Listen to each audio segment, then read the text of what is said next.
할렐루야. 여러분들의 가정에 또 서늘한 일들마다 하나님께서 은혜와 긍휼을 베풀어 주시기를 주의 이름으로 축원합니다. 우리 인생을 살면서 우리가 모르는 것들이 아는 것보다 훨씬 더 많습니다. 살아온 연수만큼이나 어쩌면 그보다 비교할 수 없을 만큼 우리가 모르는 것들이 훨씬 더 많죠. 우리는 지금 이제 봄이 오고 또 여름이 올 것이고 또 가을이 올 것이고 그러고 나면 또 한 해가 마무리되는 겨울이 또 오게 될 겁니다. 이런 사계절을 우리가 당연한 듯이 받아들이고 있지만 사실은 이 사계절은 당연한 것들이 아닙니다. 하나님께서 지구라는 이 지구를 23.5도라는 이 각도로 딱 기울여 놓은 바로 이것 때문에 우리는 사계절을 경험할 수가 있습니다. 자전과 홍전을 하면서 23.5도 딱 기울어져 있으니까 이게 돌면서 태양 주위를 도는 이 일로 인해서 사계절의 변화가 우리가 얻을 수 있게 되는 거예요. 만약 이게 똑바로 섰다든지 완전히 수평으로 눕는다든지 이러면 큰일 납니다. 그러면 어쩌면 우리는 한 6개월은 내 얼음 속에 살아야 되고 6개월은 거대한 파도와 쓰나미 같은 것들과 싸워야 되고 막 이런 세상을 살 겁니다. 딱 적당히 23.5도가 딱 기울어져 가지고 절묘하게 생명이 살아갈 수 있도록 하나님께서 이렇게 디자인해 주셨어요. 그런데 하나님을 알지 못하는 사람들은 이게 하나님이 하신 거라고 우연이 된 거지 라고 합니다. 그런데 사실 이 살아가는 일들을 가만히 살펴보면 이게 우연이라고 말할 수가 없는 것들이 너무 많이 있습니다. 우리 몸만 봐도 그렇죠. 우리 몸이 그냥 이렇게 멀쩡하게 살아가지고 오늘도 예배 오고 사람도 만나고 밥도 먹고 볼일도 보고 하니까 이게 당연한 것처럼 여겨집니다. 그런데 사실은 이게 당연한 것들이 아니거든요. 하나님께서 우리에게 이런 항상성을 가질 수 있도록 해 주셨기 때문에 우리가 이렇게 살아가고 있는 거지, 하나님께서 그 중에 하나만이라도 이게 뭐 그냥 뒤집어지도록 만들어 놓으셔서 우리가 이 멀쩡하게 있을 수가 없습니다. 하나님께서 우리에게 은혜를 베푸시고 우리에게 이와 같이 매일 건강으로 살아갈 수 있는 은혜를 주심을 감사할 수 있기를 주의 이름으로 축원합니다. 이게 잘 보이지가 않습니다. 피가 우리 몸속에서 도는데요, 얼마 만에 우리의 몸을 한 바퀴 도느냐? 46초 만에 한 바퀴를 돈답니다. 근데 우리 속에 몸속에 있는 피의 혈관의 길이는 얼마나 되느냐? 무려 12만 킬로미터, 지구를 3바퀴나 돌 수 있을 만큼이나 혈관들이 그렇게 많다고 합니다. 뿐만 아니라 우리가 살아가는 일들에 아이들은 태어나서 305개의 뼈를 가지고 있는데 어른이 되다 보면 뼈 수가 늘까요 줄까요? 잘 모르겠죠. 줄어든답니다. 206개로 준답니다. 그만큼 이렇게 뼈가 줄어가고 서로 합쳐지고 이렇게 하나가 되고 하는데 우리는 잘 모릅니다. 그냥 일상을 삽니다. 뿐만 아니라 이 뼈가 7년마다 한 번씩 다 바뀐다고 합니다. 그런데 우리의 피부는 이게 피부가 날마다 이게 각질이 일어나고 또 깎이고 또 새로 나고 이렇게 하잖아요. 이게 얼마마다 바뀌어지냐? 4주 만에 우리의 피부가 싹 다 바뀐답니다. 4주 만에. 그게 4주 전에 나는 옛날에 내 나지 지금 내가 아니에요. 다른 사람이죠. 그런데 이렇게 4주마다 변화되어 우리 일평생 동안 벗겨지는 각질이 얼마 되냐? 48kg. 아유, 그거밖에 안 되나? 좀 더 빠졌으면 좋겠는데. 근데 이렇게 바뀌는 게 변화를 얼마나 겪냐? 1000번가량을 겪는답니다. 놀라운 일들이죠. 우리가 살아가는 일들, 자연계만 해도 참 놀라운 일들이 많습니다. 그러다 보니까 누가 하나 꽃을 이렇게 찍어서 보냈어요. 아, 난초인데 예뻐요. 아, 참 예쁘다 이랬는데 이게 난초가 아니에요. 난초가 아니고 난초 속에 있는 사마귀. 근데 그 사마귀가 흰색같이 생긴 거예요. 그래가지고 우와, 이게 난초라고, 세상에 이런 것도 있나. 이러고는 보니까 이렇게 생긴 난초같이 생긴 사마귀만 있는 게 아니고 나뭇잎 모양하고 똑같이 생긴 게 있더라고. 또 흔들리는 것도 나뭇잎하고 똑같이 옆에 비교를 하는데 구분이 안 돼. 나무 줄기하고 똑같이 생긴 그 대벌레라고 있죠. 남들 보면 이게 벌레인 줄 몰라요. 나무 가지인 줄 알지. 여러분, 이런 것들을 보면 우리가 세상에 알지 못하는 것들이 너무 많이 있는데, 그런데 우리는 모든 것들을 다 알고 있는 것처럼 이렇게 말할 때가 참 많습니다. 내 몸 하나도 다 알지 못하고 살아가고 있는데 우리는 세상이 이래야 된다 저래야 된다 이렇게 말할 때가 참 많이 있죠. 일상생활을 유지하는 그 자체가 하나님의 은혜요, 우리가 일상을 살아가는 이 자체가 매일매일의 기적임을 여러분 믿으시기를 주의 이름으로 축원합니다. 우리는 신앙생활 하는데도 그렇잖아요. 하나님이 이런 일상생활하는 속에서 우리가 이해하지 못하고 받아들일 수 없는 이런 일들을 많이 만나면 하나님 왜 이러세요? 하나님이시라면 이렇게 되지 않습니까? 성경에 분명히 이렇게 말했잖아요. 그러면 하나님 이렇게 해주셔야지. 그런데 왜 이렇게 안 하세요? 하나님 앞에 따지고 시비 걸기도 하고 불평을 하기도 하고 때로는 하나님 도저히 하나님하고 같이 할 수가 없어요. 이제 놔두세요. 난 내대로 갈 테니까. 이러고는 신앙을 떠나기도 할 때가 없지 않아 있습니다. 오랫동안 남편의 구원을 위해 기도했는데 아직도 안 들어오네. 도대체 하나님 언제까지 하시려고? 도대체 왜 이러세요 도대체? 이해할 수 없는 고난 고통을 만나면 하나님 내가 뭘 잘못했다고 이러세요? 잘못한 사람들 저렇게 많은데 저 사람들은 떵떵거리고 잘 살고 나는 믿음으로 살아보려고 하는데 왜 내게 이렇게 하세요? 성경 속에 하나님은 안 그렇잖아요. 왜 이렇게 하세요 내게? 우리는 종종 이렇게 할 때가 없지 않아 있습니다. 우리의 구원의 문제 역시 마찬가지로 그렇습니다. 왜 하나님 이렇게 하세요? 그러면 우리는 어떻게 돼야 되는 거예요? 이런 의문을 가질 때가 참 많이 있습니다. 로마서는 바로 복음에 관한 전체 얘기를 하면서 바울이 오늘 로마서의 이 교리적인 부분의 마지막 부분을 이렇게 이야기를 합니다. 뭐라고 말하느냐? 제일 끝머리 나오는 것처럼 하나님 앞에 놀라운 믿음의 고백을 하고 감사하는 이야기로 마무리를 하게 됩니다. 그에게는 이해할 수 없는 문제가 있었습니다. 왜냐? 유대에서 나온 한 젊은 청년이에요. 갈릴리에서 온. 이 청년이 자기를 하나님이래. 그리고는 정말 하나님만 하실 수 있는 일들을 하시는 거예요. 율법을 그들의 눈으로 보기에는 파괴하는 겁니다. 안식일 일하지 말아야 되는데, 병자도 옮기면 안 되는데, 배삭도 잘라 먹으면 안 되는데, 근데 그런 걸 다 하는데 그들의 눈으로 보기에는 도무지 저 사람은 메시아일 수가 없어요. 그래서 어떻게 했냐? 십자가에 못 박아 죽였습니다. 그리고 그를 따르는 사람은 당연히 다 죽여야 된다고 생각을 했어요. 그런데 그가 그렇게 하려고 다메섹으로 가다가 예수님을 만난 겁니다. 충격이었습니다. 내가 마땅히 없어져야 할 존재라고 생각했던 그분이 메시아였다. 이것이 그에게는 도무지 이해할 수 없는, 납득할 수 없는 문제였던 거죠. 자기의 신앙을 점검하기 시작했습니다. 그랬더니만은 이게 성경이 말하고 율법이 말하는 바로 그 메시아가 바로 이분이었구나 하는 것을 깨닫게 된 겁니다. 성경 모두가 가르쳤던 분이 바로 이분이었구나 하는 걸 깨닫게 된 거예요. 그리고 유대인들에게 복음을 전하려고 했는데 하나님이 어디로 보내시느냐? 이방인에게 가라. 아니 하나님, 유대인들부터 먼저 구원을 받아야 하지 않습니까? 유대인들은 하나님이 선택하신 사람들인데 저들이 하나님 앞에 구원받아야죠. 너 이방인에게 가라. 이방인에게 복음을 전하게 됩니다. 그런데 이방인에게 복음을 전하면서 그 마음속에 안타까움이 있었어요. 자기 동족 이스라엘에 대한 구원의 문제예요. 그들은 버려진 것처럼 보였기 때문에 구원을 받으려면 하나님의 택하신 이스라엘부터 받아야 되는데 왜 이방인부터 먼저 받아야 되는지 이해를 못했던 거예요. 그런데 오늘 마지막 본문에서는 이 모든 구원에 관한 일들을 다 깨닫고는 하나님 앞에 그렇게 고백합니다. 뭐라고 고백하느냐? 여러분 오늘 나오는 33절 말씀에 이렇게 말하죠. 같이 한번 읽어볼까요? 33절입니다. 시작. 깊도다 하나님의 지혜와 지식의 풍성함이여 그의 판단은 헤아리지 못할 것이며 그의 길은 찾지 못할 것이로다. 깊도다 하나님의 지혜와 지식의 부요함이여. 도무지 하나님의 지혜와 그 지식, 하나님의 계획과 하나님의 이루심은 우리의 눈으로 우리의 생각으로 도무지 판단할 수 없을 만큼이나 얼마나 크고 넓은지 감격하면서 찬송을 하는 겁니다. 그러니까 이렇게 하나님 앞에서 깨닫게 된 것, 구원 전체의 서정이죠. 이런 것들은 오늘 본문 말씀 속에서 설명을 하기를 30절부터 32절까지 전체를 요약을 딱 해서 이렇게 말합니다. 30절부터 32절까지 우리 같이 한번 읽어볼까요? 30절부터 읽습니다. 시작.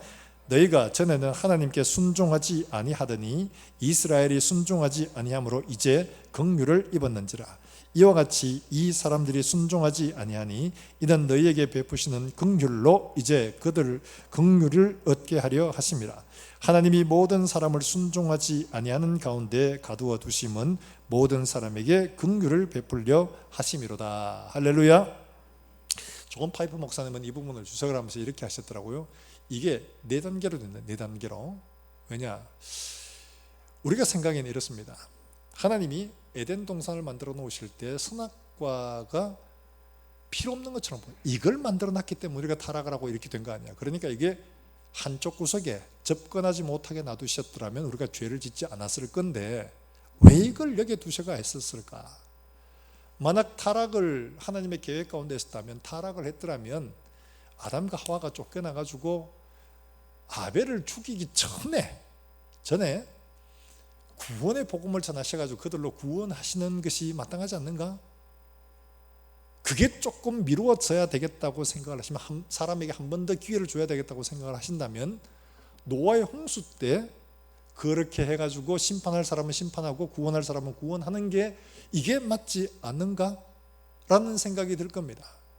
그런데 그렇게 안 하시고 그 이후에 한참 뒤에 아브라함을 불러가지고 한 민족을 이루시고 그 민족 가지고 그 순종하지 않는 사람들을 내버려 두고 순종하는 한 사람을 택해서 순종하는 한 민족을 만드시고 그에게 율법도 주시고 제사도 가르치시고 하나님도 나타내 주셨어요. 그러면 이들이 잘 순종하면 얼마나 좋겠어요. 근데 이들도 순종하지 않았습니다. 이들이 순종하지 않으니까 어떻게 됐어요? 이방인에게 복음을 전해서 이방인들이 먼저 돌아오게 하시고 그 이후에야 유대인이 돌아오게 하시는 거예요. 아니 왜 이렇게 하시나? 왜 이렇게 하셔야 되냐? 그 이야기를 지금 30절부터 32절까지 하고 있는 겁니다. 왜 그렇게 하시는가? 먼저는 하나님께서 이렇게 이야기합니다. 30절 서두에 보면 너희가 전에 하나님께 순종하지 아니하더니 모든 인생들, 이방인들 특히나 이 사람들이 다 하나님 앞에 정말 자유롭게 범죄하고 하나님을 떠나갔습니다. 마음대로 살게 된 겁니다. 하나님이 인간에게 자유를 주신 건 뭐냐? 자유라는 범죄할 수 있는, 하나님에 대해서 순종하지 않을 자유까지도 있는 것이 완전한 자유죠. 한 가지밖에 할 수 없는 자유란 건 있을 수가 없는 거죠. 하나님은 인간에게 완전한 자유를 주셨습니다. 그 자유로 하나님을 완전하게 자유롭게 사랑하도록 하셨지만 인간은 불순종을 선택을 했습니다. 그래서 떠나갔습니다. 그래서 하나님은 어떻게 하시냐? 그 다음에 이스라엘 한 민족을 택하셔가지고 하나님을 구체적으로 알게 하셔가지고 그들로 사랑하게 하셨지만 그들도 순종하지 않았습니다. 그랬더니 하나님께서 그 다음에 어떻게 하셨냐? 이렇게 하죠. 그 다음에 30절 뒤에 보면 이스라엘이 순종하지 아니함으로 이제 긍휼을 입은지라. 누가요? 이방인들이. 이방인들에게 복음을 전해서 이방인들이 먼저 긍휼을 입고 돌아오게 되는 겁니다. 그리고 이방인들이 충만한 수가 차면 그 다음에 어떻게 되냐? 31절 말씀처럼 이는 너희에게 베푸시는 긍휼로 이제 그들도 긍휼을 얻게 하려 하십니다. 유대인들도 그제야 하나님의 긍휼을 얻게 하시겠다 하는 바로 이 말씀입니다. 그 이유가 뭐냐? 32절에 나오죠. 하나님이 모든 사람을 순종하지 아니하는 가운데 가두어 두심, 이 죄 가운데 그냥 방치해 두시는 거죠. 그 죄 가운데 두시는 이유가 뭐냐? 모든 사람에게 긍휼을 베풀려 하십니다. 하나님께서 긍휼을 주시려고. 왜 긍휼을 그렇게 강조하고 있느냐? 이제까지 사람이 자기의 힘으로 하나님을 기쁘시게 할 수 있는 것들이 있는지를 하나님께서 하게 해주신 거예요. 그들 스스로 먼저 하겠는데 노아의 홍수가 말해줬죠. 안 돼. 아브라함을 택했어요. 율법을 주셨어요. 그러면 잘할 수 있느냐? 우리가 잘할 수 있다고 했는데 그들도 실패했습니다. 달리 말하면 인생은 가만둬도 잘 못하고 가르쳐줘도 잘 못하는 거예요. 그래서 하나님은 어떻게 했냐? 그러면 구제불능이잖아요. 이런 상태로 하나님께 주지 않고 하나님의 긍휼로 구원하는, 우리의 행위가 아니고 우리의 행위로 하면 이미 안 된다는 판정이 났습니다. 그렇기 때문에 하나님은 긍휼로 구원을 얻도록 하기 위해서 이렇게 하셨다는 것을 말씀을 해주고 있는 겁니다. 이게 바로 바울이 깨달았나요? 이게 요약해서 전부를 가르쳐준 겁니다. 그런데도 불구하고 우리는 여전히 의문이 남아 있습니다. 그게 어쩌라고? 나하고 무슨 상관이 있는데? 이런 생각이 들죠. 그런데 만약에 이게 내가 구원을 얻을 수 없는 사람이라는 것이 드러나거나 하나님 앞에서 내가 일 전체를 알지 못하여 구원받지 못한 상태에 있다거나 이렇게 됐을 때는 문제가 달라지는 거죠. 우리가 이런 문제를 때로는 이해하지 못하고 받아들일 수 없을 때 그럼 배척하고 그만둬야 하느냐? 아니라는 거죠. 그럼 어떻게 해야 되느냐? 바울이 오늘 우리에게 그것을 말해주는데 어떻게 해야 되냐? 25절 말씀에 이 일을 먼저 이야기합니다. 같이 한번 읽어볼까요? 25절입니다. 시작. 형제들아 너희가 스스로 지혜 있다 하면서 이 신비를 너희가 모르기를 내가 원하지 아니하노니 이 신비는 이방인의 충만한 수가 들어오기까지 이스라엘에 들어는 우둔하게 된 것이라. 할렐루야. 여기 나오는 말씀 신비라는 말이 자꾸 나오죠. 이 신비를 너희가 모르기를 원하지 않았는데 이 신비는 바로 이런 것이다. 이 신비라는 말, 이 신비는 신약 성경에서 거의 대부분의 신비라고 쓰이면 이 말로 쓰여 있습니다. 바로 미스테리온. 많이 들어봤죠? 미스테리. 구약 성경에서 신비라는 말로 쓰인 것 중에 비밀이라고 쓰인 게 있습니다. 그 비밀과 신비라고 쓰인 것들 중에는 소위 말해서 비밀, 시크릿이라고 말하는, 소위 말해서 열면 아 이거구나 이렇게 아는 것이 있고, 신비는 뭐냐, 이래 보여줘도 잘 모르는 거예요. 이게 이런 것이다 라고 가르쳐주면 그제야 아 이게 그거구나 이렇게 아는 거예요. 그제는 이게 보여줘도 이게 뭔지를 잘 모르는 것, 바로 이게 신비, 미스테리온이라는 이런 말입니다. 지금 일어나고 있는 일들이 바로 그런 거예요. 그런데 이거를 잘 보고 깨닫지를 못하는 거예요. 바울이 마치 예수님을 메시아를 보고서도 몰랐어요. 나중에 예수님을 만나고서야 아 이게 바로 그거구나 하는 것을 깨닫게 된 바로 그 일을 말하는 거죠. 바로 이 신비를 알아가는 방법이 어디 있을까? 이건 우리의 눈으로는 보기 어렵습니다. 그래서 바울이 너희가 이걸 알기를 원한다, 이 신비를 알기를 원한다. 어떻게 알 수가 있느냐 하는 거죠. 이 신비를 아는 방법들은 하나님과 우리의 근본적인 존재적 차이를 먼저 이해하는 것들이 필요합니다. 하나님은 어떤 분이냐? 하나님은 창조주시요. 믿으십니까? 생각해보고요. 하나님은 창조주십니다. 이 말이 단순하지만 엄청나게 큰 말이죠. 하나님은 모든 존재하는 것들을 존재하게 하신 분입니다.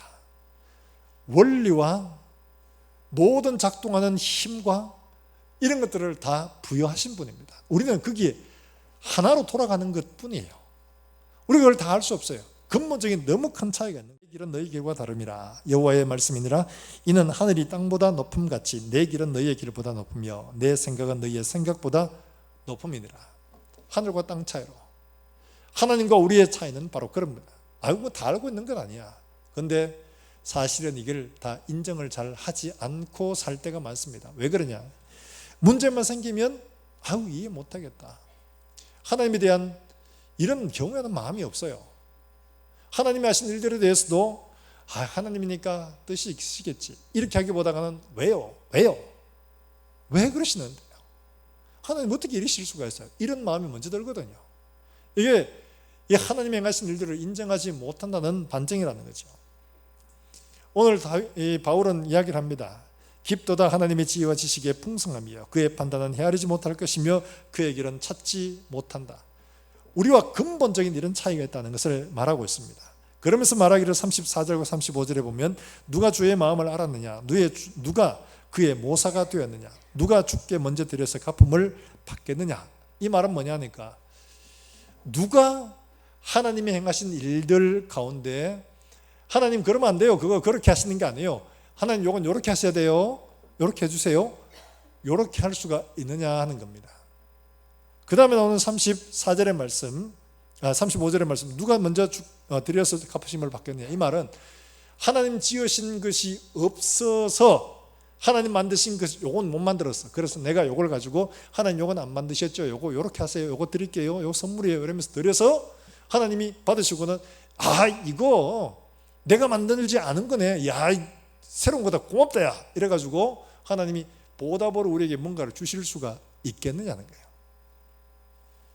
그러니까 모든 것들은 다 하나님 지으신 거고 우리가 창조라고 말하는 것들도 다 하나님이 미리 주신 것들을 만들어 제조하다가 개조하는 것뿐이지 창조가 아니에요. 근본적으로 우리는 할 수 없는 존재들이에요. 창조란 무에서 유로 만들어내는, 없는 것을 있는 것으로 만드는 거죠. 하나님은 그러신 분이에요. 우리는 그것을 사용하는 것밖에 없습니다. 바로 그런 존재라는 거죠. 우리가 이걸 알게 되면 하나님이 행하신 일들에 하나님 이래야 돼요, 저래야 돼요, 하나님의 모사가 될 수가 없는 거예요. 그런데 우리는 종종 그렇게 하고 있지 않습니까?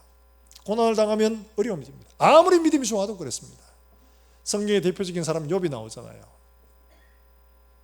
욥에 감당한 시험들 이거 감당하기 어렵습니다. 한꺼번에 하루아침에 열아들 10자녀 다 죽고 모든 재산 다 잃어버리고 이걸 감당할 수 있는 사람이 누가 있을까? 아마 없을 겁니다. 욥은 그래도 주신 이도 하나님이시고 취하신 이도 하나님이십니다. 고백했던 그런 믿음의 엄청난 믿음의 사람이에요.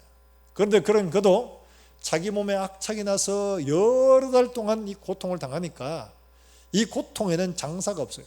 그래서 하나님 앞에 원망하기 시작합니다. 막 마음에 있는 걸 막 다 쏟아냈죠. 내가 뭘 잘못했습니까? 내가 뭐가 부족했습니까? 내가 뭘 악한 일을 했습니까? 내가 하나님 앞에 못한 게 뭐가 있습니까? 막 이러면서 막 하나님 앞에 불평하면서 차라리 내가 나지 않았더라면 좋았을 거다, 이렇게까지 하는 거예요. 근데 이렇게 이야기를 할 때 옆에서 친구들이 와서 이야기를 합니다. 네가 잘못한 게 있어 그렇지. 인간의 지식으로 모든 걸 동원해서 그 이유를 찾으려고 애를 썼죠. 그런데 다 못 찾았습니다. 그런데 욥이 바뀌어진 게 언제냐? 38장부터 나가서 하나님과 대화하는 장면에서부터 42장에 갔어야 그가 진심으로 바뀌게 되거든요. 하나님은 38장에서 그렇게 말합니다. 야, 너 대장부처럼 허리를 묶고 솔직하게 남자답게 한번 이야기해봐. 내가 네게 묻는 말 똑바로 대답해봐. 그리고 하나님이 물으십니다. 내가 땅에 기초를 놓고 하늘을 펴고 별들을 베풀고 이 모든 생물들을 만들어 그들에게 먹이를 주고 이 모든 것들을 비를 올리고 내리고 이 모든 일을 할 때 너 뭐 했어? 너 할 수 있어? 물으니까 욥이 대답할 수가 있나요? 할 수가 없죠. 하나님의 행하신 일들을 조목조목 설명을 하는데 하나님의 말에 대답을 할 수가 없었습니다. 여러분, 이 대목이 우리가 보기에는 이해가 되냐? 될 수가 없는 거죠. 지금 내 문제는 고통당하고 어려움 당하는 이 문제, 왜 이런 문제가 생기는지를 내게 말씀해 주시면 좋겠어요. 그런데 하나님의 말씀은 전혀 엉뚱한 말씀이에요. 도무지 그 문제하고 내 문제하고 관계가 없어 보여요. 그런데 하나님은 계속 그 문제를 말씀하시네. 이해를 못해요. 그런데 하나님은 아십니다. 뭐를요? 우리가 근본적으로 이 문제를 해결하지 않고는 여기 있는 이 문제 해결 안 된다는 거예요. 하나님은 욥에게 계속 그걸 물으시는 거예요. 근데 욥은 대답을 못했어요. 그러다가 42장 가서야 하나님 앞에 고백한 말이 바로 이겁니다. 여러분, 욥기 42장 1절부터 나온 6절까지 나오는 말씀, 이렇게 욥이 대답하죠. 뭐라고 대답하느냐? 욥이 여호와께 대답하여 이르되 주께서는 못하실 일이 없사오며 무슨 계획이든지 못 이루실 것이 없는 줄 아오니 무지한 말로 이치를 가른 자가 누구니까? 나는 깨닫지도 못한 일을 말하였고 스스로 알 수도 없고 헤아리기도 어려운 일을 말하였나이다. 내가 말하겠사오니 주는 들으시고 내가 주께 묻겠사오니 주여 내게 알게 하옵소서.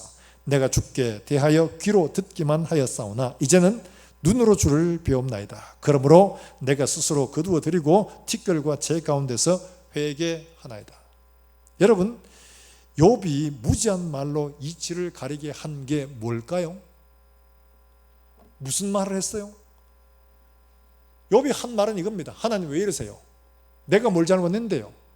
이거밖에 없습니다. 달리 말하면 내가 스스로 하나님에게 말했던 하나님은 이래야 된다고 말한 그 내용이었다는 것이 이 말이었다는 거예요. 하나님 왜 이러세요? 하나님 어떻게 이러실 수가 있어요? 이 말이 무지한 말로 이치를 어둡게 하는 그런 말들이었다는 거예요. 네가 모사가 되어 하나님 앞에 이래라 저래라 네가 말할 수가 있느냐 하는 거예요. 네가 감히 창조주에게 이래라 저래라고 조언을 할 수가 있는 존재냐 이거예요. 바로 그 말이에요. 그래서 욥이 말하지 않습니까? 주는 들으시고 내가 주께 묻겠사오니 주여 내게 알게 없어서 알게 해주십시오. 그 뒤엔 다른 말 나오지 않습니다. 그리고 저는 이 욥은 회개합니다. 이게 뭘 말하는 겁니까? 우리가 진정으로 우리의 눈이 하나님이 누구신지를 깨닫게 되는 눈이 열리게 되면 사람이 바뀌게 됩니다. 그러나 사람의 지성과 이성으로 아무리 하나님을 찾으려고 해도 발견할 수가 없습니다. 하나님께서 우리의 영의 눈을 열어주실 때 하나님을 알게 되고 그렇게 되면 다 설명하지 않아도 믿음으로 받아들이게 되고 이해가 되고 납득이 되고 아멘이 되는 줄로 믿으시기를 주의 이름으로 축원합니다. 너무 궁금해가 이해가 하지 못했던 그런 일들, 도무지 납득할 수 없던 일들도 하나님께서 눈을 열어주시면 아 그렇군요 이해가 되는 거예요. 지금 돌아가셨지만 김영길 총장, 한동대 총장이시던 분이요. 이분은 우리나라에서 공부를 잘하셨죠. 그래서 나사에서 연구원으로 일하시고 계셨어요. 근데 결혼을 해야 돼. 근데 이분은 무신론자라. 근데 이제 이 김영애 권사님이죠. 이분하고 이제 사진으로 이제 중매를 하면서 이제 결혼을 하려고 하는데 본인은 결혼을 하고 싶어요. 근데 이 김영애 권사님이 나는 기독교인이니까 예수를 믿어야 됩니다. 그러니까 이 김명일 총장님이 그러면 결혼하고 싶고 그러니까 그러면 제가 하나님에 대해서 연구해 보도록 하겠습니다. 이렇게 답장을 보낸 거예요. 그러니까 자기는 이제 인간의 이성으로 이쯤 되니까 내가 연구하고 찾아보면 하나님의 존재를 이해할 수 있을 것이다 이렇게 생각을 한 거예요. 근데 이제 나사에서도 그게 이제 그리스도인들이 모여서 성경 공부를 하고 하거든. 예배도 드리고 초대를 하더랍니다. 가 보니까 자기 생각에는 이렇게 똑똑한 사람들이 전 세계에서 내놓으라고 제일 똑똑한 사람들 다 모아놨는데 그 사람들이 말도 안 되는 성경을 믿더라는 거예요. 아니 이 사람들이 뭐가 모자라가 성경을 다 믿나? 이 사람들이 뭐가 부족해가 이 말도 안 되는 이런 하나님을 믿냐? 보이지도 않고 금정도 안 되는 이런 하나님을 믿냐? 이렇게 생각했답니다. 근데 이때는 참석을 해가지고 같이 이제 교조도 함께 뭐 이렇게 배우게 되는데 하다 보니까 이제 하나님에 궁금해져요. 그래서 하나님을 한번 알아보자. 그래가지고 성경을 읽기 시작합니다. 뭐부터 읽었냐? 요한복음을 읽었답니다. 요한복음. 태초에 말씀이 계시니라. 이 말씀이 하나님과 함께 계셨고 말씀은 곧 하나님이시다. 무슨 말인지 모르겠어요. 그래도 읽어갑니다. 근데 1장을 넘어가고 2장에 갑니다. 2장에 무슨 이야기가 나오죠? 물로 된장 만든 이야기예요. 물로 뭘 만드셨죠? 포도주를 만드셨잖아요. 포도주를 만드신 이야기가 나오는데 기가 막히는 거예요. 이분은 재료공학자입니다. 재료공학자. 그러니까 물이 포도주가 될 수 있는 조건은 소위 말해서 그 소위 말한 뭐 핵융합 반응이 일어나야 되는데 이게 실험실에서나 특별한 조건에서 가능하지 이 일반적인 이런 상황에서 이게 불가능한 일이거든요. 근데 물이 말씀하시니까 포도주가 됐다. 웃기고 있네. 진짜 말도 안 되는 소리야. 믿을 수가 이걸 믿으라고? 이러고는 아유 진짜 막 이러고는 그래 읽어보자. 쭉 넘어갔는데 6장 가니까 더 황당한 이야기가 나와요. 6장에 뭐가 나오냐? 오병이의 사건이 나오는 거예요. 보리떡 5개, 물고기 몇 마리요? 잘 모르겠어요. 2마리 가지고 몇 명 먹었어요? 5,000명. 남자만 5,000명. 질량 보존의 법칙은 전혀 안 맞아요. 어떻게 보리떡 5개, 물고기 2마리가 남자만 5,000명이 먹을 수 있냐? 이건 불가능한, 도저히 그들에게 금과 옥조, 성경보다 더한 연력학 법칙하고 아무런 관계가 없는 거예요. 있을 수가 없는 일이야. 믿을 수가 없어요. 믿을 수가 없어. 이걸 믿으라고 덮어버린 거예요. 그런데 어느 날 예배에 참석을 했는데 억지로 끌려나갔죠. 억지로 끌려나가서 5년 동안 갔는데 끌려나간 그 자리에서 하나님을 만난 거예요. 하나님이 그의 마음에 눈을 열어주셨습니다. 열어주시니까 말씀이 믿어지고 들려지고 깨달아지게 되더라는 거예요. 할렐루야. 열려지니까 그 말씀이 들려지고 그 말씀이 아멘되고 말도 안 되는 것 같은 이야기들이 다 아멘대로 믿어지더라는 거예요. 성경 66권 전체가 다 믿으라는 거예요. 전에는 이걸 분석하고 이게 어떻게 이게 가능한 일이냐 설명하려고 애를 썼던 것들이 이제는 설명할 필요가 없어요. 다 믿어지고 아멘 돼. 아멘. 이게 뭐예요? 사람의 이성의 눈이 아니고 하나님께서 눈을 열어주셨기 때문에 그런 거예요. 에베소서 1장에 말한 것처럼 지혜와 계시의 정신을 너희에게 주사 하나님을 알게 하시고 할렐루야. 하나님께서 우리에게 지혜와 계시의 영을 주실 때에 우리의 이성의 눈이 아니라 하나님의 눈으로 하나님을 보게 될 줄로 믿으시길 주의 이름으로 축원합니다. 그러면 설명하지 않아도 됩니다. 우리가 지식을 얻는 것들은 여러 가지겠죠. 학교에서 공부해서 배웁니다. 지혜와 지식으로. 그런데 통찰력으로 얻는 것들이 있습니다. 딱 보면 아는 거. 하나님 나라 가서 가끔씩 이런 생각하잖아요. 이야, 하나님 나라 가면 그 얼마나 많은 사람들이 모였을 때 그 사람 일일이 어떻게 다 아노? 걱정하지 마세요. 딱 보면 압니다. 딱 보면 집사님, 저분 저 대림동에 사시던 분 어떻게 신앙생활 하시는 알겠네. 이거 다 알아요. 그래서 바울이 뭐라고 합니까? 고린도서 13장에 뭐라고 합니까? 우리는 지금은 거울을 보는 것 같이 희미하나 그날에는 얼굴과 얼굴을 대하여 할 것이고 주께서 나를 아신 것처럼 알게 된다고 말하고 있는 거예요. 사랑하는 여러분들, 하나님이 우리에게 말씀하시고 열어주시면 되는 겁니다. 그렇기 때문에 바울이 에베소 교회에 말한 것처럼 어떻게 해요? 하나님께서 우리에게 지혜와 계시의 정신을 주사, 계시의 영을 주사 하나님을 알게 하시고, 하나님이 우리를 부르신 부르심의 목적이 어떤지를 알고, 하나님이 우리를 위해 예비하신 그 놀라운 하나님의 기업의 영광이 얼마나 큰지, 하나님이 우리를 위해 행하신 그 능력이 얼마나 큰지를 깨닫게 되기를 주의 이름으로 구하시길 주의 이름으로 축원합니다. 이게 우리에게 필요한 거예요. 막히고 어렵고 이해가 안 되고 하면 하나님 왜 이러세요? 하나님 이렇게 하셔야 돼요.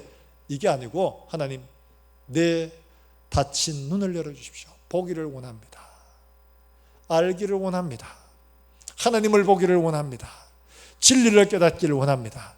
아멘 해도 괜찮습니다. 할렐루야. 막히고 어려워서 이해가 되지 않을 때, 말씀이 들리지 않을 때 하나님 내게 들릴 수 있는 귀도 열어주시고 마음도 주옵소서. 기도하시길 주의 이름으로 축원합니다. 우리의 눈이 변하지 않으면 도무지 알 수가 없는 거죠. 뿐만 아니라 이걸 깨달아가는 과정은 여호와를 경외하는 믿음, 하나님을 경외함으로 더 깊은 신앙으로 갈 수가 있는 겁니다. 여러분, 오늘 여기 나온 33절에 36절까지 나오는 이야기들을 보면 하나님에 대한 경외함이 나오잖아요. 깊도다 하나님의 지혜와 지식에 부요하며, 아무도 깨달을 수가 없는 그 일들, 이 놀라운 은혜의 감격이잖아요. 찬송이잖아요. 이런 것들 어떻게 일이 가능하냐. 여러분, 바울이 최고의 학문을 한 사람이 시비를 걸려면 얼마든지 할 수가 있죠. 그런데 하나님의 행하신 일들에 대해서 감격하며 찬송으로 마무리하는 것은 하나님에 대한 경외함이 뜨거운 사람이에요. 굉장히 큰 사람이죠. 하나님을 경외한다는 것은 어떻게 나타나는가? 두 가지로 나타납니다. 하나는 하나님을 두려워하는 것에서 시작을 합니다. 하나님을 두려워하는 거예요. 여러분, 이 경외한다는 이 말이 야레라는 말인데 아마 많이 들어보셨을 거예요.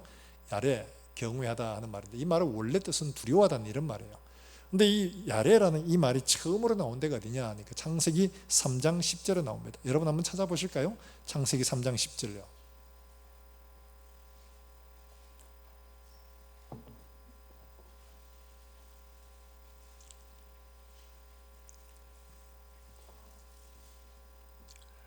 창세기 3장 10절 우리가 한번 찾아 읽어봅니다. 창세기는 성경 제일 앞에 있습니다. 그죠? 네. 창세기 3장 10절 우리 같이 읽습니다. 시작. 이르되 내가 동산에서 하나님의 소리를 듣고 내가 벗었으므로 두려워하여 숨었나이다. 이거 누가 한 말일까요? 아담이 한 말이에요. 아담이 왜 이런 말을 했었어요? 죄를 범하고 지금 숨어 있습니다. 하나님 찾아오신 거예요. 이전에는 이런 거 두려워할 이유가 하나도 없습니다. 하나님과 동행하며 대화를 하고 즐거웠던 시간. 그런데 뭐 때문에 이렇게 된 걸까요? 죄 때문에. 하나님을 두려워하게 된 겁니다. 하나님 뭐라고 말씀하셨어요? 이걸 먹으면 반드시 어떻게 돼요? 죽는다. 하나님 찾아오셨습니다. 큰일 났습니다. 이제 어떻게 돼야 돼요? 죽어야 되는 거예요. 두려운 거. 그래서 이제 두려워한다는 이 말이 바로 야레 이 말입니다. 그래서 하나님에 대한 두려움, 이게 있는 거예요. 우리가 하나님을 두려워한다는 것은 어떤 거냐? 하나님의 존재가 어떤 분인가를 알 때 가는 겁니다. 하나님은 심판주이십니다. 하나님은 우리의 죄에 불꽃 같은 눈동자로 우리의 모든 숨겨진 것들 다 드러내십니다. 사랑하는 여러분들, 두렵지 않을 수 있습니까? 두렵죠. 우리가 이렇게 멀쩡하게 교제할 수 있는 것들은 감추어 놓은 게 너무 많기 때문에, 이거 다 모르기 때문에 그런 거예요. 우리 중에 누구 하나가 나의 부끄러운 속마음까지 이게 드러나서 알게 된다면 다 경악할 겁니다. 아마 여러분 저를 마찬가지로 그렇게 볼 거예요. 내게 숨겨진 것들 드러나면 아이고 안 목사 저게 저런 인간이었어, 이러고는 다시는 설교를 듣지 못할 겁니다.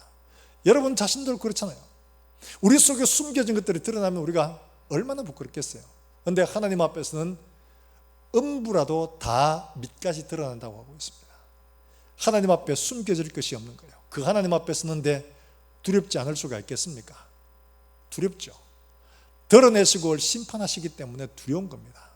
그런데 우리는 그렇게 하나님을 두려워해야 됨에도 불구하고 두려워하지 않습니다. 하나님을 만만하게 여깁니다. 왜냐? 우리는 지금까지 어떻게 배웠냐? 하나님은 사랑의 하나님, 은혜의 하나님, 이런 하나님으로만 우리가 생각을 합니다. 하나님은 자기 아들을 우리를 위해 주신기까지 사랑하신 분이야. 하나님의 사랑에 대해서만 계속 하다 보니까 두려움을 잃어버린 거예요. 여러분, 할머니, 할아버지를 제일 두려워하지 않는 사람이 누굴까요? 어떻게 잘하세요? 손주들은 할머니 할아버지 전혀 무서워하지 않습니다. 그러니까 할아버지 손주 오냐 오냐 하면 할아버지 상투 지고 땡긴다고. 이 상투를 지고 땡긴다는 건 있을 수 없는 일이고요. 그거는 거의 모욕입니다. 그런데 손주 귀하다 귀하다 하면 이 손주가 버르장머리 없어가지고 무서운 줄 모르고 상투를 지고 수염을 지고 땡기고 막 그렇게 하잖아요. 손주들은 할아버지 사랑만 받습니다. 어느 분이 그렇게 하대요? 아들은 음악 키웠습니다. 매도 되고 했는데 손주는 절대로 못 그렇게 하겠더라는 거예요. 그러니까 아들은 하지마, 때로는 나무라기도 했는데 손주한테는 한 번도 안 되라는 말을 해본 적이 없답니다. 그러니까 손주가 어떻게 하겠어요? 할아버지를 너무 좋아하잖아요. 왜냐하니까 할아버지는 다 오케이라. 어떤 걸 해도 다 오케이라. 할아버지에 대한 것들은 금지하는 게 없기 때문에 다 사랑이고 다 좋고, 그러니까 두려움이 없는 거죠. 할아버지가 뭐 조금 마음 매를 들고 막 엉덩이 때리고 막 이래 보이소. 그러면 할아버지를 두려워하죠. 마찬가지로 우리가 하나님에 대한 두려움이 없는 것은 하나님에 대한 경외함 없는 거예요. 무서워하는 게 없어요. 하나님의 벌에 대한 두려움이 없어요. 그래서 그런 거예요. 사랑하는 여러분들, 우리가 하나님을 두려워한다는 것은 바로 이런 겁니다. 하나님이 어떤 분이시다. 하나님은 창조주이시지만 동시에 심판주이심을 기억하시길 주의 이름으로 축원합니다. 마지막 그날에 우리를 하나님 앞에 세워서 우리의 행한 것 낱낱이 하나님 앞에 다 드러낸다고 하고 있습니다. 심판주 하나님을 생각하면 두렵지 않을 수가 없는 거예요. 그렇기 때문에 하나님 앞에 선 모세 같은 사람도 뭐라고 하느냐, 친구처럼 이야기했잖아요. 히브리서 12장에 보면 내가 심히 두렵고 떨린다고 할 만큼 하나님 앞에서 그랬던 사람이에요. 하물며 우리가 어떻게 했습니까? 사랑하는 여러분들, 우리가 하나님 앞에 어떤 존재인가를 바라고 하나님을 두려워할 줄 아는 이런 우리 모든 성도들이 될 수 있기를 주의 이름으로 축원합니다. 뿐만 아니라 하나님을 경외한다는 것은 어떤 것이냐, 이 하나님을 두려워하는 것 말고 또 경외한다는 의미를 처음으로 한글로 경외라는 말을 쓰는 게 나옵니다. 어디냐 하니까 창세기 22장 12절의 말씀이에요. 여러분 창세기 22장 12절 말씀 한번 찾아볼까요?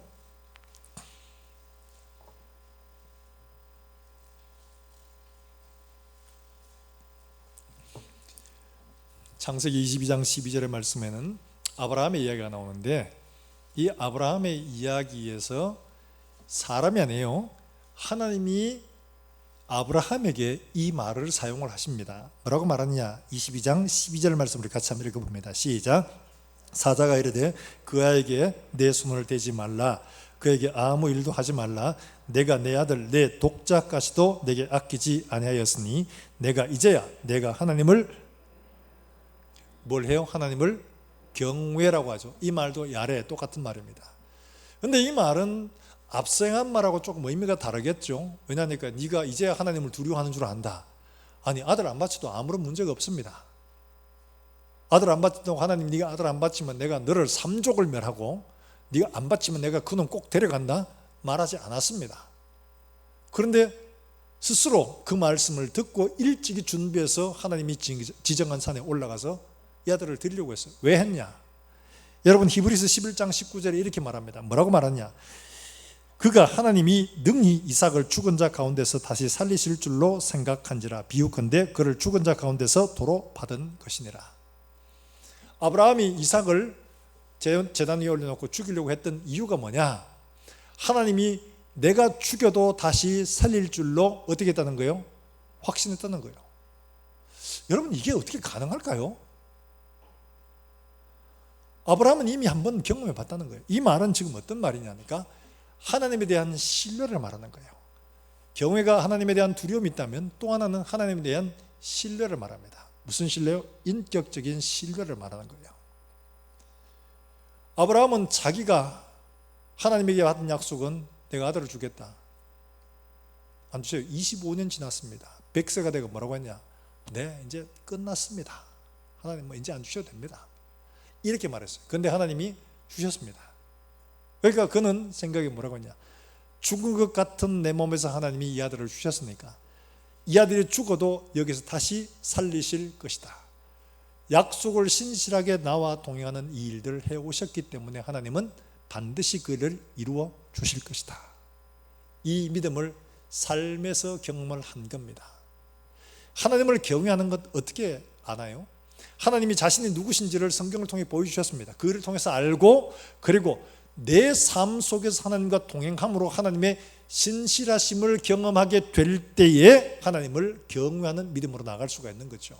사랑하는 여러분들, 우리가 하나님의 말씀을 통하여 하나님의 신실하심을 배울 수 있기를 주의 이름으로 축원합니다.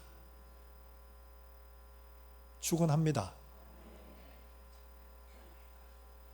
하나님의 말씀을 통하여 우리가 얼마든지 하나님의 신실하심을 배울 수 있습니다. 뿐만 아니라 우리의 삶들 속에 주님의 약속의 말씀을 순종하는 과정에서 하나님을 경외하고 신실하게 신뢰하는 믿음을 만들어 가시길 주의 이름으로 축원합니다. 이게 되면 어떤 상황 속에서도 하나님을 신실하게 믿을 수가 있는 거예요. 우리가 이해를 하지 못해도, 우리가 다 납득을 하지 못해도 하나님은 반드시 그렇게 하실 것이다, 믿을 수가 있게 되는 거예요. 이게 바로 하나님을 경외하는 겁니다. 아브라함처럼 그렇게 할 수 있어요. 조선 왕조의 현종과 숙종 당시에 노론과 남인이 서로 대립을 하고 있었습니다. 우리가 잘 알잖아요. 사색당파. 이때 노론의 제일 수장이었던 우암 송시열이 있었고, 또 남인에는 누가 있었냐 하니까 그 허목이라는 분이 있었습니다. 이 두 분은 사사건건이 막 하여튼 둘이 대립을 해요. 뭐 이거 하자 이러면 이것도 안 되고, 이거 하자 이러면 이거 안 되고, 막 이 당시에는 뭐 상 문제 때문에 여러 가지로 대립이 있었던 바로 그때였어요. 근데 어떤 일이 있었냐니까 송시열이 특별한 건강을 자기가 챙기고 있었어요. 어떻게 건강을 챙겼냐니까 날마다 어린애 오줌을 이렇게 받아서 그걸 마셨던가 봐요. 그래서 그걸 통해서 이제 건강을 유지했는데, 그러니까 한겨울에도 그냥 뭐 이렇게 이불도 안 덮고 잘 만큼 이렇게 건강했었다고 합니다. 그런데 어느 날 이제 드디어 병이 난 거예요. 병이 나서 뭐 여러 가지 약을 써봐도 잘 안 나. 그러니까 이 송시열이 자기 아들을 불렀어요. 큰아들을 불러가지고, 야, 저 미수대감, 그 허목이죠. 허목에 가서 미수대감한테 가서 내 사정을 이야기를 하고 그 다음에 처방전을 좀 받아오너라, 이렇게 이야기를 했습니다. 그러니까 이 아들이 펄쩍 뛰는 겁니다. 아니 아버지, 지금 아버지하고 정반대 사사건건이 시비 걸고 하는 저 사람에게 가서 어떻게 처방전을 받아옵니까? 독약이라도 넣으면 어떡하려고요? 아들의 염려가 기웁니까? 당연한 겁니까? 당연한 거죠. 그렇게 했어요. 시끄럽다, 빨리 가서 받아오너라. 그래서 이 아들이 받으러 갔습니다. 받으러 가서 사정을 쭉 이야기를 했습니다. 그랬더니만은 이 허목이 뭐라고 하느냐, 아버지는 이 어릴 때부터 애 오줌을 이렇게 계속 먹어왔더니 이게 이 독이 내장에 쭉 퍼져가 이 독을 없애야지만 된다. 그리고 이걸 쭉 지어주는데, 이제 그 약을 이제 처방전을 받아가지고 오면서 진짜로 이 진짜 정상적으로 했을까? 이러면서 보니까 진짜 독이 들어있는 거예요. 여러분 비상이라고 알죠, 그죠? 비상 우리 독약으로 알지 않습니까? 이 비상이 들어있는 겁니다. 그래가지고 이 비상이 한 돈 좀 들어있는 걸 가지고 아버지한테 가서, 보세요 아버지, 이분이 그냥 멀쩡하게 지어줄 리가 없죠. 이 지금 비상이 지금 한 돈 내 들어있어요 아버지. 그래서 막 했어요. 그래도 아버지가 뭐라고 했냐, 시키는 대로 가서 약을 구해와라, 시키는 대로. 근데 이제 약방에 가서 약을 이제 얻어오면서 뭐라고 했냐, 도저히 못 믿으니까 비상을 한 돈을 갖다가 반 돈으로 줄였습니다. 반 돈으로 줄이고 비상을 넣었습니다. 그리고 약을 따라가지고 먹었는데 정말 이렇게 일어설 수 있게 되어졌다고 해요. 일어날 수 있게는 되었지만 완치는 안 되었어요. 완치는 안 됐어요. 그래가지고 이 아들이 완치가 안 된 것 때문에 마음이 아파가지고 다시 이제 이 미수대감에게 가서 자초정을 이야기를 했습니다. 이만큼 저만큼 해서 제가 이 비상을 반틈 드러내고 했습니다. 다시 한번 지어주십시오, 이렇게 말했더니만은 이 미수대감이 이야기를 합니다. 네가 나를 믿지 못해서 이렇게 했구나. 근데 이 비상은 한 번밖에 쓰지를 못한다. 다음에 더 못 쓴다. 미수대감이 그렇게 돌려보냈어요. 그러고 이 병을 고치지를 못했다고 그렇게 이야기합니다. 여러분, 이 두 사람 간에 뭔 차이가 있을까요? 대립을 하는 송시열하고 허목이라는 사람 둘이가 굉장히 대립을 해도 송시열은 허목을 압니다. 정견으로는 부딪힐지 몰라도, 학문적으로는 대립을 할지 몰라도 이 사람의 사람됨과 인품은 그렇지 않다는 걸 아는 거예요. 내가 이런 것 때문에 이 사람이 독살할 사람, 그런 사람은 아니라는 걸 알거든요. 그러니까 이 사람이 그대로 신뢰하고 약을 구해왔고 시키는 대로 하라고 한 거예요. 그런데 아들은 어떻게 해요? 생각이 다르다고 해서 이 사람을 믿지 않은 겁니다. 두 사람은 오랜 시간 인격적 관계를 해왔고 이 사람은 그런 관계가 없는 사람이에요. 보이는 것밖에 하지 못하는 거예요. 바로 이 차이입니다. 우리가 하나님과 동행하는 삶이 계속적으로 이어져 오면 그런 일들을 신뢰합니다. 우리가 다른 길로 하나님 인도하셔도 하나님이 살아계시니까 믿을 수 있습니다. 그런데 이게 없고 표면적으로만 관계를 가진 사람들은 믿을 수가 없어요. 영화 감독 중에 최재훈 씨라는 분이 계신다고 합니다. 이분은 크리스찬이라고 하는데 이분이 영화 걸5라고 하는 영화를 만들 때 이야기라고 합니다.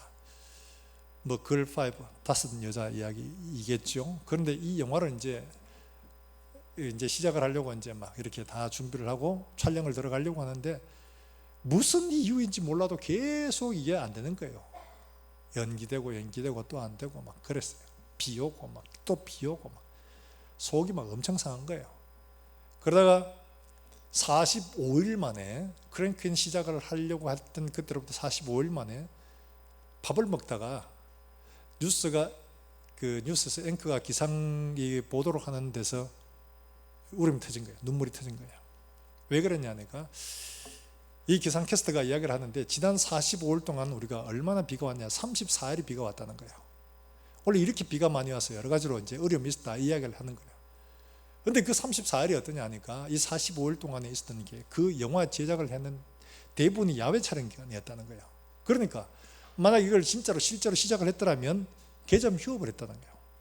그렇게 하면 배우들 촬영도 못하고 개런티는 줘야 되고 장비 비싼 거 임대해 왔는데 이거 사용료 다 줘야 되고 스태프들하고 나머지 비용들 그대로 들어가는데 십수억 다 날린 이런 셈이 될 뻔했다는 거예요.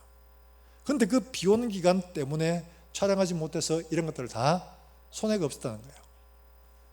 그러니까 이분이 34일 동안 비가 와서 우리가 일했다는 이 기상캐스터 이야기를 듣고서는 놀란 겁니다. 아, 하나님은 내 계획과 다른 길로 우리를 인도하시지만 우리를 이렇게 인도해 가시는구나 라는 걸 깨달았던 거예요. 그리고 그 이후에 얼마 후에 자동차 사고가 났어요. 자동차가 다 부서지고 목숨은 구했죠. 부상을 조금 입긴 했습니다. 그런데 자기 마음속에는 얼마나 감사한지 그것 때문에 불평하고 원망이 드는 게 아니고 그것 때문에 너무 감사하더라는 거예요. 군대가 나들 같이 없어가 다행이었고 또 우리가 이왕 막 정말 중상이 아니라 이런 요 정도로 그냥 그친 게 이게 너무 감사하고 상대편 차량이 또 보험이 잘 들어있어 가지고 문제가 없이 다 해결될 수 있게 되고 이런 여러 가지가 다 감사하더라는 거예요. 이게 차이가 뭐예요?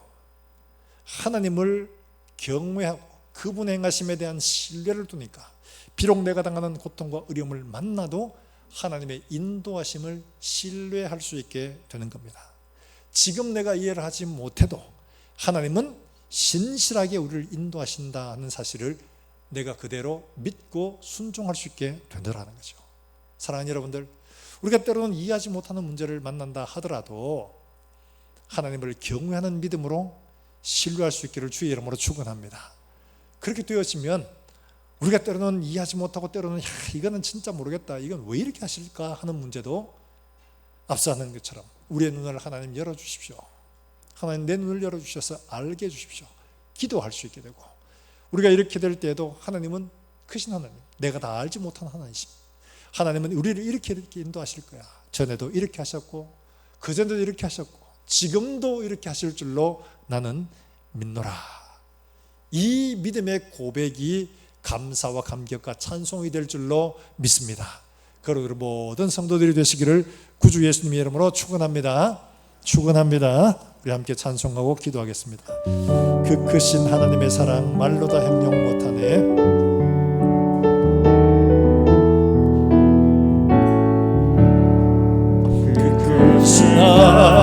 하나님의 사랑 말로 다 형용 못하네. 저 높고 높은 별 넘어 이 낮고 낮은 땅 위에 죄범한 영혼 구하여 그 아들 보내사 화목제물 삼으시고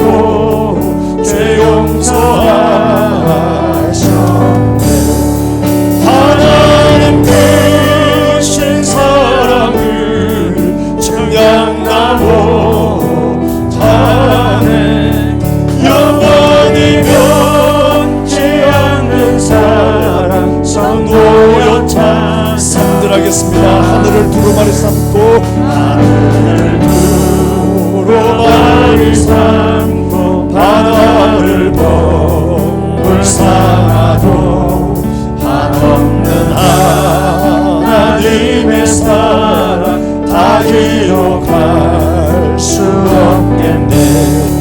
하나님의 크신 사랑 어찌 않았을까. 저를 높이 쌓아도 채우지 못하리. 하나님 크신 사랑은 정량나 못하네. 영원히 변치 않는 사랑 성도여 찬양하세. 할렐루야. 우리 이 시간 함께 기도하실 때 오늘 주신 말씀 기억하시면서 하나님, 우리가 알지 못하는 문제, 다 깨닫지 못하고 이해하지 못하는 문제 가운데서도 하나님 우리에게 지혜와 계시의 영을 허락해 주셔서 하나님을 알게 하시고 하나님의 행하심을 우리가 믿음으로 바라볼 수 있도록 하나님 은혜를 베풀어 주시기를 원합니다. 하나님을 두려워함으로 하나님께서 하신 일들을 받아들일 수 있도록 믿음을 주시고 하나님과 더 깊은 관계로 말미암아 하나님을 신뢰하는 믿음이 우리 속에 날마다 더 넘쳐나게 하여 주시기를 원합니다. 우리가 이해하지 못한다 할지라도 하나님을 믿고 신뢰하는 믿음으로 넉넉히 이겨나갈 수 있는 사랑하는 종들의 삶이 되게 해주시옵소서. 탄식이 감사가 되게 하시고 고난이 우리에게 찬송이 되게 하여 주시옵소서. 우리 한 목소리 함께 결단하며 기도하겠습니다. 하나님 아버지 은혜를 감사합니다. 오늘도 하나님 아버지 말씀을 주시고 우리를 불러 하나님 앞에 세우셨습니다. 우리에게 주시는 말씀대로 우리의 심령 깊이 새겨지게 하시고 우리가 이해하지 못하고 우리가 받을 수 없는 것들 속에서도 하나님의 인도하심을 믿고 믿음으로 주를 따라갈 수 있는 사랑하는 종들이 되게 해주시기를 원합니다. 눈을 열어보게 해주시옵소서. 귀를 열어 듣게 해주시옵소서.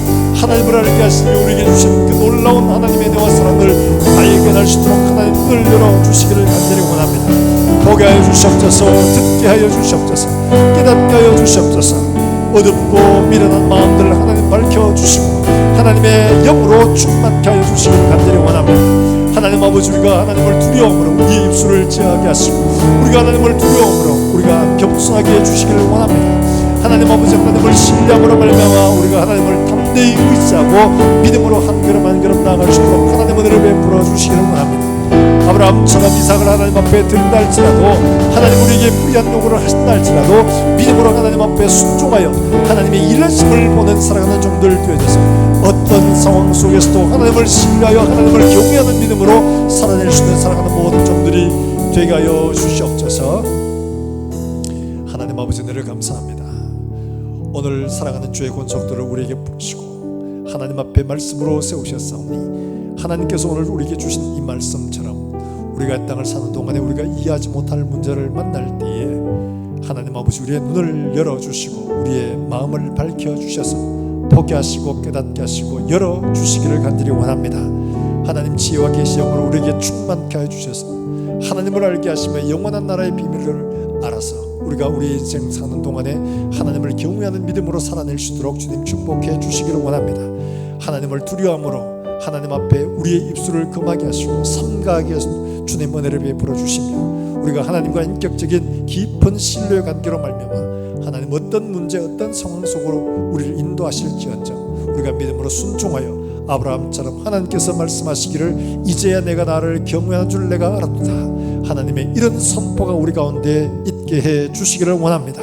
우리가 일평생 사는 동안에 주를 경외함으로 말미암아 우리의 모든 걷는 걸음들마다 하나님의 행하시고 하나님의 능력과 하나님의 역사가 나타나게 주님 축복해 주시옵소서. 감사드렸고 예수님의 이름으로 기도하옵나이다. 아멘. 하나님 말씀 우리 함께 묵상합니다. 마태복음 7장 21절 말씀. 나더러 주여 주여 하는 자마다 다 천국에 들어갈 것이 아니요 다만 하늘에 계신 내 아버지의 뜻대로 행하는 자라야 들어가리라. 아멘. 교회 소식입니다. 주일 예배 발열 체크하는 담당 순서 주보를 참고해 주시길 바라고 다음에 2부 예배에 있습니다. 그리고 여러분 교육관 건축을 위한 기도에 많이 참여해 주시기를 부탁을 드립니다. 주보에 아마 여러분들 이런 게 있죠. 했는데 이렇게 접으셔가지고 집에 거실에 테이블에 식탁에 올려놓으시고 앉으실 때 일일이 보지 않아도 이거 보면 자동으로 한 번쯤은 읽을 수 있도록 그렇게 하셔서 여러분들이 기도에 동참해 주시면 감사하겠습니다. 저는 오늘 수요일에는 우리 요 인근 시찰에 새로 들어오게 된 교회입니다. 예수 그 이름 교회 임식에 출타하겠습니다. 우리 다 일어나셔서 함께 하나님 앞에 찬송과 예배를 마치겠습니다.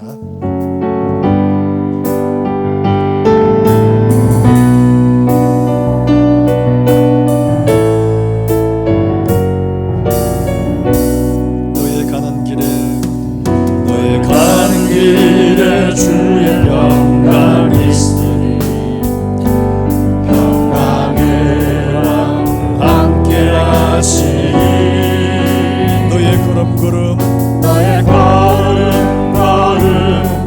주 인도하시리 주의 강한 손 너를 이끄시리 너의 가는 길에 주의 축복 있으리 너의 가는 길에 주의 축복 있으리 영광의 주 함께 하시니 내가 밟는 모든 땅 주님 다스리니 너는 주에게 예비게 되리 주님 나라 위하여 주님 나라 위하여 길 떠나는 나의 형제여 주께서 가라시니 너는 가라 주 예수의 이름으로 거칠은 광야 위에 꽃은 피어나고 세상은 내 안에서 주님의 영광 보이라 강하고 담대하라 세상이 계신 주 세상에 계신 주를 함께 너와 동행 하시며 내게 세임을 주시니 주님 나라 위하여 길 떠나는 형제 우리 옆 사람 축복하겠습니다. 주님 나라 위하여 길 떠나는 주의 영예여 주께서 가라시니 주께서 가라시니 나는 가라 주의 이름으로 거칠은 광야 위에 꽃은 피어나고 세상은 내 안에서 내 안에서 주님의 영광 보이라 강하고 담대하라 세상이 계신 주 세상에 계신 주를 함께 너와 동행하시며 너와 동행하시며